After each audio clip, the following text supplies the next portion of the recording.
Double displacement reaction. Double displacement means दो compounds में मौजूद two different types of ions will be exchanged. यहाँ पे क्या होगा, यहाँ पे एक्सचेंज ऑफ आयंस होगा.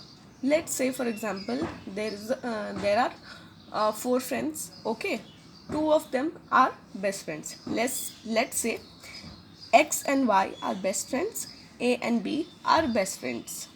Something happens, some fight happens, and because of that, X and Y are no longer friends, A and B are no longer friends. So, X will make a friendship, or X will make a bond with B, and Y will make a bond with A. So अब new friendship bonds बने, नए friends बने. Who is the new, who are the new friends? X and B and A and Y. Okay, so यहाँ पे हम लोग देख रहे हैं कि दो डिफरेंट कंपाउंड्स के दो डिफरेंट आयंस जो हैं उनका एक्सचेंज हुआ. X और Y में X ने बॉन्ड फॉर्म किया B के साथ और Y ने बॉन्ड फॉर्म किया A के साथ.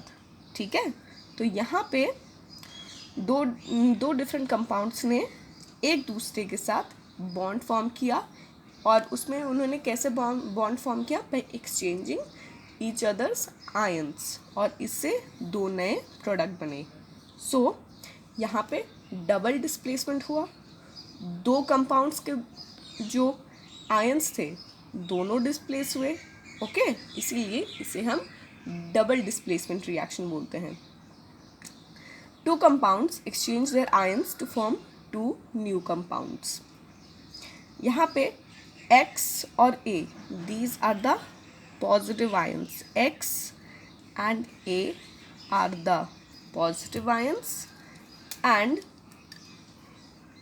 Y and B are the negative ions. So जो कंपाउंड फॉर्म होगा वो किसके बीच होगा? एक पॉजिटिव और एक नेगेटिव आयन के बीच. This is the positive ion and this is the negative ion. These both form the compound XB, और दूसरा कंपाउंड या फिर दूसरा न्यू प्रोडक्ट फॉर्म होगा Y और A के बीच, which is AY. Okay, for example, when sodium sulfate solution is added to barium chloride solution, what is the formula of sodium sulfate? Na2SO4. And what is the formula of barium chloride? BaCl2. so यहाँ पे positive ion कौन सा है? Na2 and BA. These are the positive ions. तो negative ion कौन हुए? SO4 और Cl2. These are the negative ion. So हमें पता है कि जो कंपाउंड फॉर्म होगा वो एक पॉजिटिव और एक नेगेटिव आयन के बीच फॉर्म होगा. ठीक है, सो BA is a positive ion and SO4 is a negative ion. Okay, so can a compound form between BA and SO4? Yes, the first compound formed is BaSO4, barium sulfate, which is a precipitate. Precipitate मतलब ये एक insoluble compound है जो reaction होने के बाद नीचे में सेटल हो जाता है और वो डिज़ोल्व सॉल्यूशन में डिज़ोल्व नहीं होता है. ठीक है, और अभी बचा क्या? सोडियम आयन और chlorine ion. So the next compound formed will be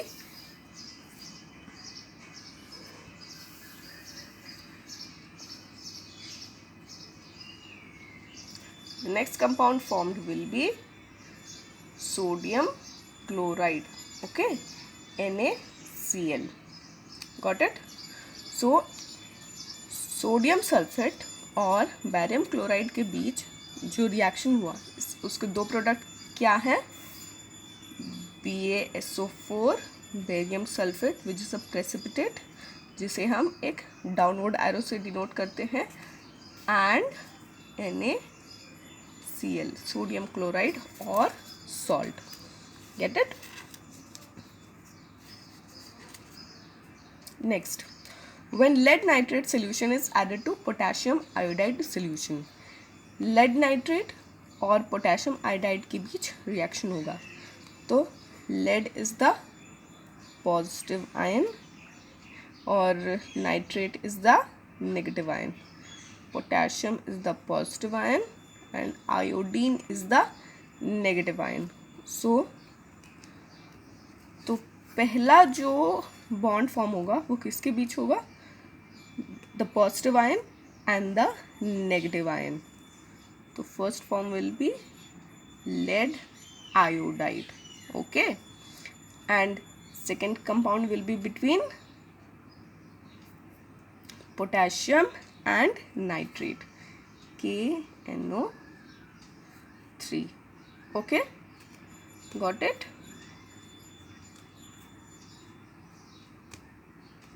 Simple. Understood? First positive ion reacts with this negative ion and forms lead iodide. lead iodide भी एक precipitate होता है. ये जो precipitate होता है ये येलो कलर का precipitate होता है. ठीक है? And the second compound formed is between second positive ion and nitrate, that is potassium nitrate. Okay. Third, when a solution of silver nitrate is added to a solution of sodium chloride. यहाँ पे भी देखो positive ion क्या है और negative ion क्या है. तो silver is the positive ion और NO3 nitrate is the negative ion. यहाँ पे Na is the positive ion and Cl is the negative ion.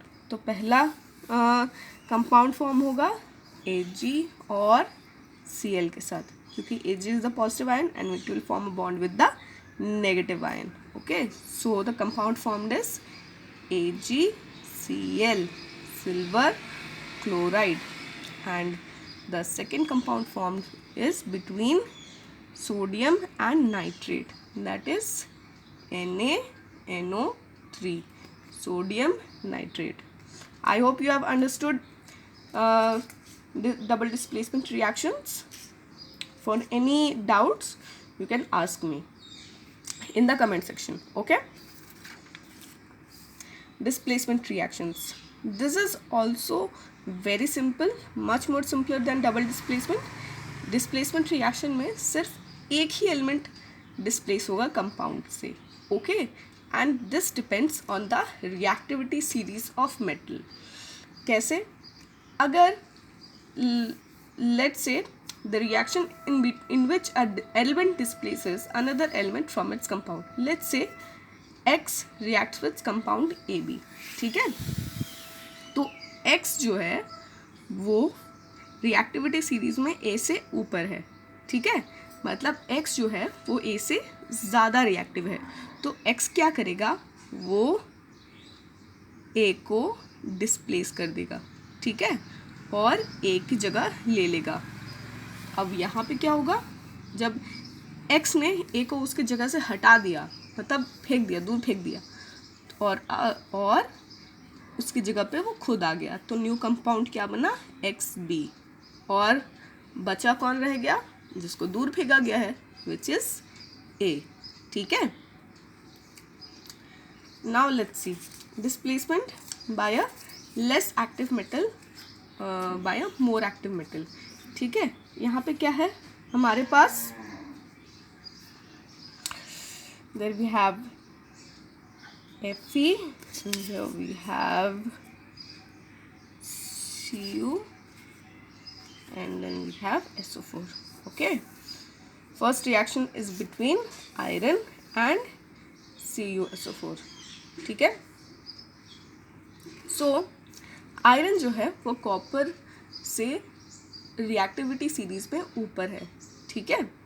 तो आयरन क्या करेगा, वो कॉपर को हटा देगा। कैसे? Copper will come here and the new compound form will be FeSO4. Okay, what is the new compound? FeSO4 and Cu. Iron जो है वो कॉपर को सिर्फ इसीलिए हटा पाया क्योंकि आयरन कॉपर से ज़्यादा रिएक्टिव है। अगर यहाँ पे सेम, अगर if the reaction was between copper and AgCl2, तो अगर if you look at the reactivity series of metal you will see that silver जो है वो कॉपर से कम रिएक्टिव है। तो क्योंकि कॉपर सिल्वर से ज़्यादा रिएक्टिव है तो क्या लगता है, क्या कॉपर सिल्वर को रिप्लेस कर पाएगा? क्या कॉपर सिल्वर को डिस्प्लेस करके उसकी जगह ले पाएगा? बिल्कुल ले पाएगा। सो if copper displaces silver from AgCl2, तो AgCl, अगर AgCl से वो डिस्प्लेस कर देता है तो new compound form will be CuCl2 plus Ag। Okay, समझ में आया सबको? Okay, next here Zn plus CuSO4। Zinc is much more reactive than copper, तो जिंक कॉपर को उसकी जगह से निकाल देगा, उसकी जगह से डिस्प्लेस कर देगा, तो न्यू कंपाउंड फॉर्म होगा ZnSO4 plus Cu। Lead is also much more reactive than copper, so यहाँ पे जब लेड और कॉपर क्लोराइड के बीच रिएक्शन होगा तो लेड भी कॉपर को डिस्प्लेस कर देगा और न्यू कंपाउंड फॉर्म होगा लेड क्लोराइड और Cu। Okay, next oxidation and reduction reactions. So oxidation और रिडक्शन जो है ये डिपेंड करता है कि कोई भी एलिमेंट कितना ऑक्सीजन और कितना हाइड्रोजन आयंस को लूज कर सकता है या फिर गेन कर सकता है। ओके, सो फॉर ऑक्सीडेशन होने के लिए दो क्राइटेरिया है या फिर दो चीज़ें होनी चाहिए ऑक्सीडेशन रिएक्शन होने के लिए। फर्स्ट, गेन ऑफ ऑक्सीजन और सेकेंड है loss of hydrogen which is okay, ठीक है। सो यहाँ पे हम लोग देखते हैं first example is when copper is burned in the presence of oxygen, ठीक है, Cu प्लस O2। Cu और ऑक्सीजन जब बर्न करेगा तो ये दोनों कंबाइन हो जाएगा और क्या फॉर्म करेगा, कॉपर 2 ऑक्साइड, ओके, CuO, ठीक है।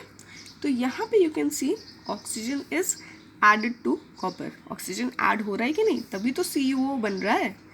तो जब ऑक्सीजन कॉपर के साथ ऐड हो रहा है और न्यू कंपाउंड बन रहा है कॉपर ऑक्साइड, ठीक है, तो ये क्या हो गया, ऑक्सीडेशन।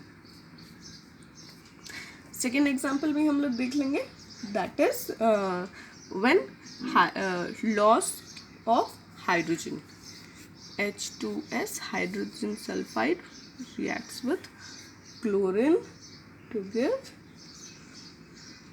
2HCl plus sulphur. यहाँ पे H2S से सल्फर निकल गया, और यहाँ पे this is a single element, मतलब सल्फर ने हाइड्रोजन लॉस किया है कि नहीं, तभी ना sulphur remains as a single element as a product.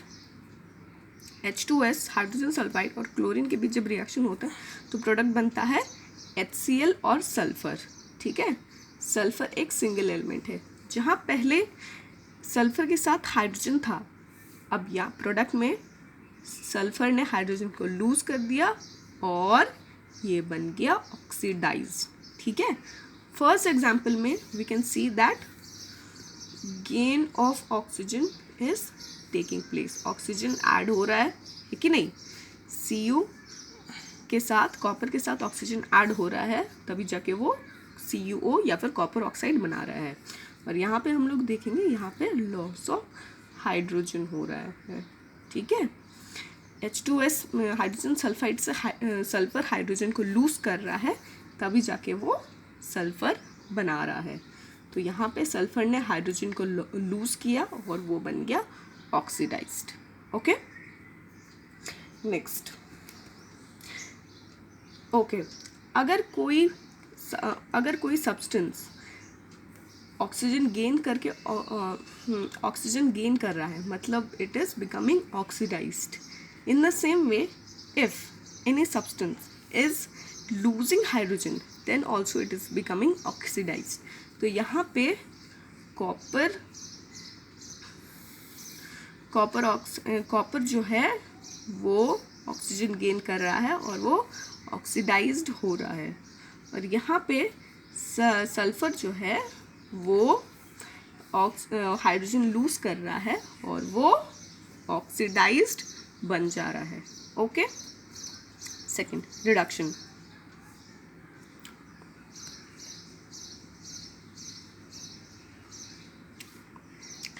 Reduction जो है it is just the opposite of oxidation.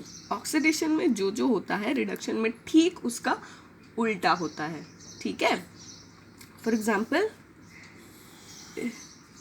gain of hydrogen and loss of oxygen.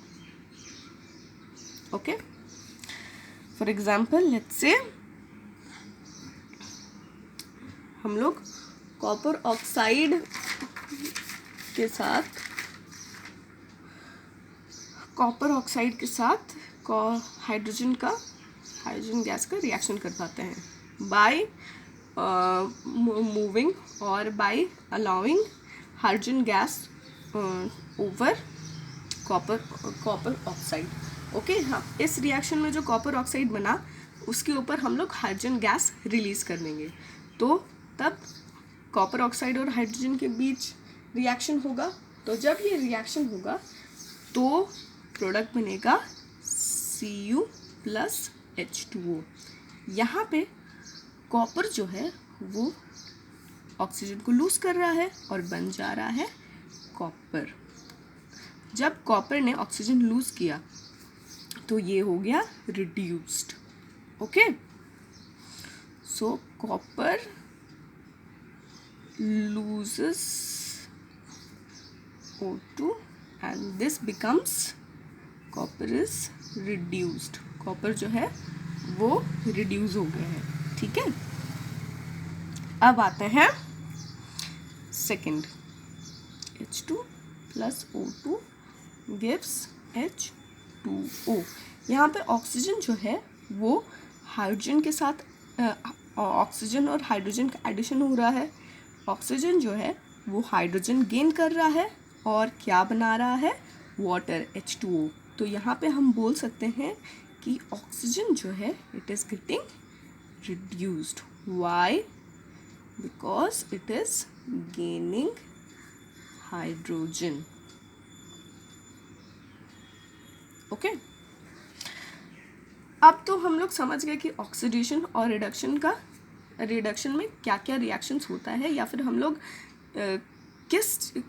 ऐसा क्या चीज़ होता है जिससे हम लोग ऑक्सीडेशन और रिडक्शन को रिकग्नाइज कर सकते हैं। लेकिन do you know that oxidation और रिडक्शन जो है वो एक ही टाइम में साथ साथ भी होते हैं, ठीक है। Oxidation and reduction reactions takes place simultaneously in the reaction, ठीक है। एक ही रिएक्शन में ऑक्सीडेशन और रिडक्शन दोनों होते रहते हैं, तो ऐसे रिएक्शन को हम लोग बोलते हैं redox reactions, okay। reduced red for reduction and ox for oxidation. So the reaction in which oxidation and reduction of reactants is happening or taking place at the same time, okay. इसका सबसे अच्छा example है तुम्हारा copper oxide plus H2। सो सबसे पहले तो copper oxide ने oxygen को लूज किया और ये बन गया कॉपर, तो ये क्या हो गया, रिड्यूस्ड। लेकिन ये जो ऑक्सीजन हुआ ये H2 के साथ ऐड हो गया और वो बन गया H2O।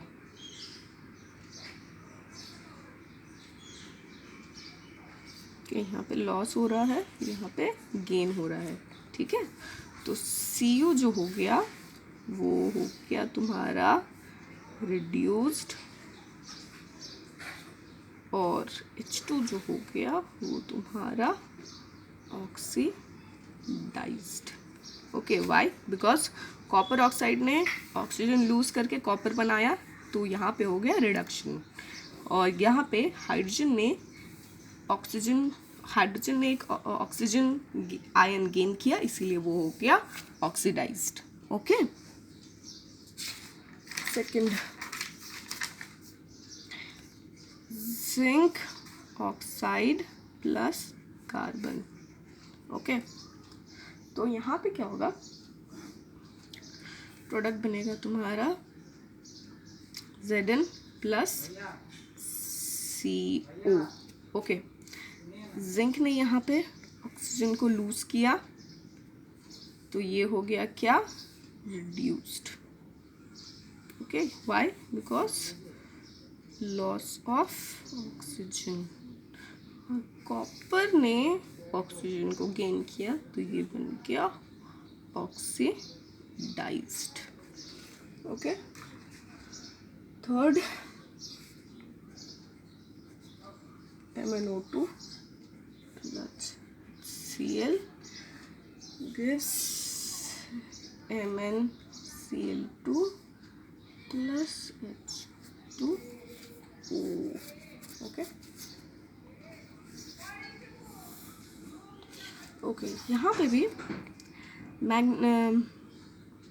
मैंगनीज ऑक्साइड जो है वो क्या बनता है, मैंगनीज क्लोराइड, ओके। सो यहाँ पे क्या हो रहा है, लॉस ऑफ ऑक्सीजन हो रहा है कि नहीं। तो जहाँ पे लॉस ऑफ ऑक्सीजन हो रहा है वहाँ पे हो रहा है रिडक्शन, ओके। यहाँ पे HCl जो है वो Cl को लूज करके ऑक्सीजन को गेन कर रहा है, तो ये बन जा रहा है, ये हो जा रहा है ऑक्सीडाइज्ड। और ये क्या reaction, which reaction is taking place, oxidation, okay. I hope all this is clear. MnO2 loses oxygen and forms manganese chloride MnCl2, so it is becoming reduced। यहाँ पे रिडक्शन हो रहा है, और HCl जो है वो ऑक्सीजन गेन कर रहा है और वो ऑक्सीडाइज हो जा रहा है। तो यहाँ पे क्या हो रहा है, ऑक्सीडेशन हो रहा है, ठीक है। सो अगर अगर तुम्हें फिर भी प्रॉब्लम होता है कि ऑक्सीडेशन और रिडक्शन को कैसे पहचानें, so there is this simple trick, OIL, oxidation is loss, मतलब ऑक्सीडेशन में लॉस ऑफ ऑक्सीजन होगा, ठीक है, ऑक्सीडेशन इज लॉस या फिर oxygen is lost, oxidation is loss, जब लॉस ऑफ इलेक्ट्रॉन्स होगा तो मतलब ऑक्सीडेशन हो रहा है, और रिडक्शन के लिए RIG, that is reduction is gain. यहाँ पे गेन ऑफ इलेक्ट्रॉन्स, ऑक्सीडेशन में क्या होगा, लॉस ऑफ इलेक्ट्रॉन्स, और रिडक्शन में क्या होगा, गेन ऑफ इलेक्ट्रॉन्स।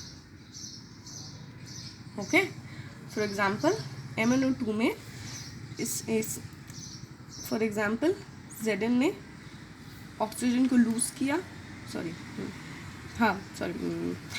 यहाँ पे कार्बन ने इलेक्ट्रॉन्स को लूज किया, जिसको ऑक्सीजन ने गेन किया, और यहाँ पे कार्बन मोनोऑक्साइड बना। यहाँ पे Zn